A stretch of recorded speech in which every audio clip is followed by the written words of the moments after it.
আমার রামায়ণ মহাভারত কোরআন বাইবেল শেষ হয়ে যাবে, তা আমার কাহিনী পুরোবে না। ভিডিওটিকে বেশি বেশি করে শেয়ার করতে ভুলবেন না। বেশি বেশি করে এই শেয়ার মুহূর্তে করুন যে ভিডিওটি। খবরের দিকে নজর রাখবো, মুখ্যমন্ত্রী মমতা বন্দ্যোপাধ্যায়ের কথার উপর ভিত্তি করে আন্দোলনে নামার হুমকি দিচ্ছেন মুর্শিদাবাদ জেলার ইমামেরা। আজকে মুর্শিদাবাদ জেলার রানীতলা থানার অন্তর্গত নসিপুরে একটি প্রেস মিট করে একজন ইমাম সংবাদ মাধ্যমের সামনে বললেন, তৃণমূল কংগ্রেস হোক বা বিজেপি হোক বা সিপিএম হোক বা কংগ্রেস হোক, সমস্ত পার্টি, সমস্ত লোক, যে কোনো পার্টি করতে পারে, তাতে আমাদের কোনো যায় আসে না। কিন্তু কোনো ব্যক্তি বা কোনো পার্টির লোক যদি ইসলাম সম্পর্কে কটূক্তি কথাবার্তা বলে, তাহলে আমরা কিন্তু সহ্য করব না। মুখ্যমন্ত্রী মমতা বন্দ্যোপাধ্যায় যে কথাটা বলেছেন, এটা বড় অন্যায় কথা বলেছেন। আমাদের দ্বারা সহ্য করা সম্ভব হচ্ছে না, ইমানদারদের দ্বারা সহ্য করা সম্ভব নয়। মুখ্যমন্ত্রী মমতা বন্দ্যোপাধ্যায়কে অবিলম্বে ক্ষমা চাইতে হবে, আর যদি ক্ষমা না চায় তাহলে আমরা আন্দোলনে নামতে বাধ্য হব।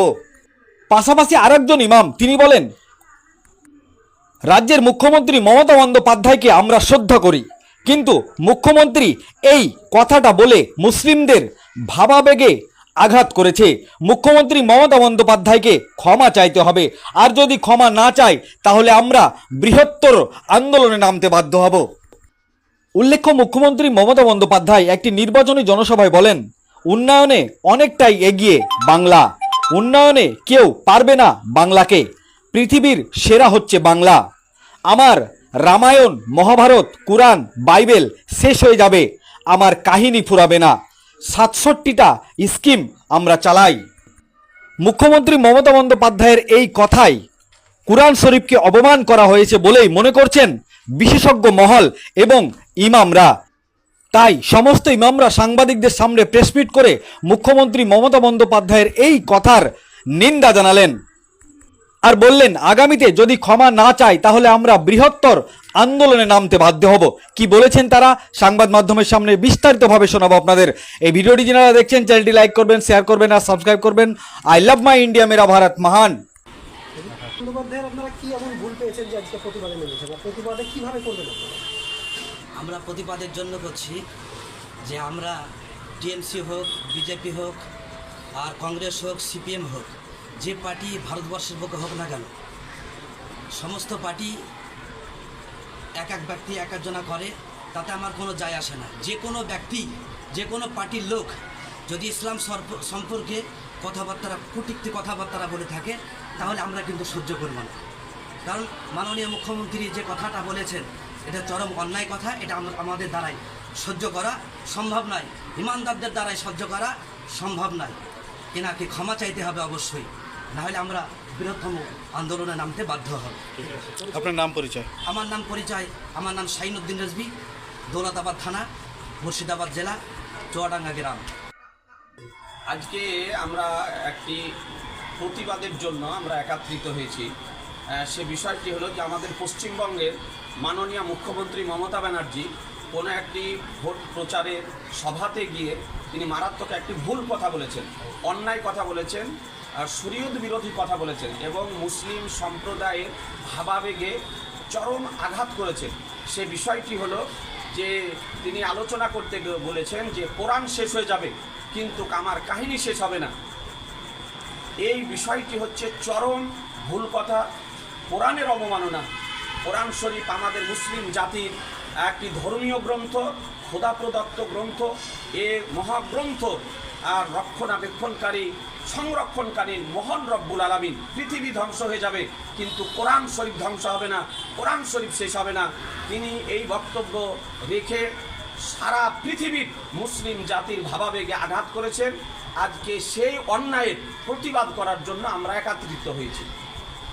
এই যে মমতা বন্দ্যোপাধ্যায় এই বক্তব্য দিয়েছেন, আপনারা এর বিরুদ্ধে প্রতিবাদ জানাচ্ছেন। এই প্রতিবাদ যদি এই প্রতিবাদের আকার কি হতে পারে? আপনারা এই প্রতিবাদের যদি কাজ না হয় তো আপনারা আমাদের এই প্রতিবাদের উদ্দেশ্য হচ্ছে যে আমরা পশ্চিমবঙ্গের মাননীয় মুখ্যমন্ত্রীকে অবশ্যই শ্রদ্ধা করি, কিন্তু তিনি যে ভুল কথা বলেছেন, আমরা মুসলিম জাতির পক্ষ থেকে, মুসলিম সম্প্রদায়ের পক্ষ থেকে এটা দাবি রাখছি, অবিলম্বে মুখ্যমন্ত্রীকে এই বক্তব্য উড্র করতে হবে, প্রত্যাহার করতে হবে এবং সারা পৃথিবীর মুসলিমের কাছে তাকে ক্ষমা চাইতে হবে। যদি সে ক্ষমা যদি না চায় তবে আমরা পরবর্তীতে আমরা সকলে মিলে বৃহৎ আন্দোলনে আমরা নামতে বাধ্য হব আমরা। রাজন্য হালদার নামে যে মহিলা দেবাংশুর প্রচারে গিয়ে নাকি আরও বেফাস মন্তব্য করেছে ধর্মের ব্যাপারে, সে ব্যাপারটা কী বলছেন, সে ব্যাপারটা নিয়ে কী বলছেন? হ্যাঁ, আর একটি বিষয় চরম অন্যায় কথা বলেছে রাজন্য হালদার। দেবাংশুর এক ভোট প্রচারের সভাতে গিয়ে সে বলেছে যে আপনারা ভোট যদি দিতে হয় দেবাংশুকে দেন। এটা নিঃসন্দেহে এর আমরা প্রতিবাদ করছি না, কিন্তু তার সঙ্গে সে বলেছে যে দেবাংশু হচ্ছে নাবির অংশ, আল্লাহর অংশ। এটা চরম ভুল কথা, অন্যায় কথা। কারণ আমাদের নাবির অংশ দ্বিতীয় আর কেউ হতে পারে না। আল্লাহ তাআলা অংশ থেকে পবিত্র, মহান রব্বুল আলামিনের কোনো অংশ নেই। সুতরাং সে বক্তব্য রেখে চরম ইসলামের অবমাননা করেছে, মহান স্রষ্টার অবমাননা করেছে, মহানবীর অবমাননা করেছে। এই জন্য আমরা জোরালোভাবে প্রতিবাদ করছি যে এই বক্তব্য তাকে উদ্র করতে হবে এবং বিশ্ব মুসলিমের কাছে তাকে ক্ষমা চাইতে হবে, না হলে এরপরে আমরা বৃহৎ তার বিরুদ্ধে আন্দোলনে নামতে বাধ্য হব। ঠিক আছে, পরিচয়? আমার নাম মোহাম্মদ জুবাইর হোসাইন, ভগবানগোলা, বাহাদুরপুর। আমি ত্রৈমাসিক সুন্নি জগৎ পত্রিকার প্রেসিডেন্ট। ঠিক আছে। আচ্ছা, মমতা বন্দ্যোপাধ্যায়ের যে বক্তব্য নিয়ে আপনারা এসে প্রতিবাদ করেছেন, এই প্রতিবাদ আপনারা কীভাবে করবেন? আমরা এতদিন পর্যন্ত বেশ কিছুদিন থেকে ভাইরাল ভিডিও আমরা দেখেছি এবং এতক্ষণ পর্যন্ত আমরা জুবানে তালা দিয়ে রেখেছি। এই কারণে মনে হয় মমতা ব্যানার্জি আমাদের মাননীয় মুখ্যমন্ত্রী ভুলবশত কথা বলেছেন, কিন্তু এতক্ষণ পর্যন্ত আমরা এটা ক্লিয়ার হয়ে গেলাম যে মাননীয় মুখ্যমন্ত্রী এটা ভুলবশত বলেননি, না হলে জাতির কাছে ক্ষমা প্রার্থনা করতেন। যদি তিনি ক্ষমা প্রার্থনা না করেন তাহলে আমরা অতি শীঘ্রই ময়দানে নামব এবং আন্দোলনে নেমে আমরা মাননীয় মুখ্যমন্ত্রী মমতা ব্যানার্জির বিরুদ্ধে ইনশাল্লাহ আওয়াজ তুলব। এটা কী বলেছেন উনি? আপনার কাছে কি মানে এটা মানে খারাপ মনে হয়েছে? বলেছেনটা কি? দেখুন, আমাদের আল্লাহর শরিক কারোর সঙ্গে করা যাবে না, কারণ আল্লাহ পাক হচ্ছেন ওয়াহদাহু লা শারীক। আল্লাহর সঙ্গে যদি কেউ শরিক করে তো এটা শিরিকের পর্যায়ে চলে যায়।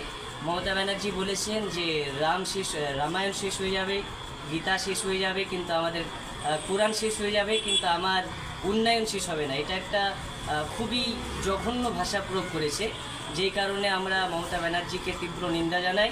যদি তিনি অতি শীঘ্রই এই কথা উদ্র না করে তাহলে আমরা ময়দানে নেমে যে আমরা বৃহৎ আন্দোলনের মাধ্যমে মমতা ব্যানার্জিকে ইনশাল্লাহ প্রতিবাদের ভাষা দেখিয়ে দেব ইনশাল্লাহ।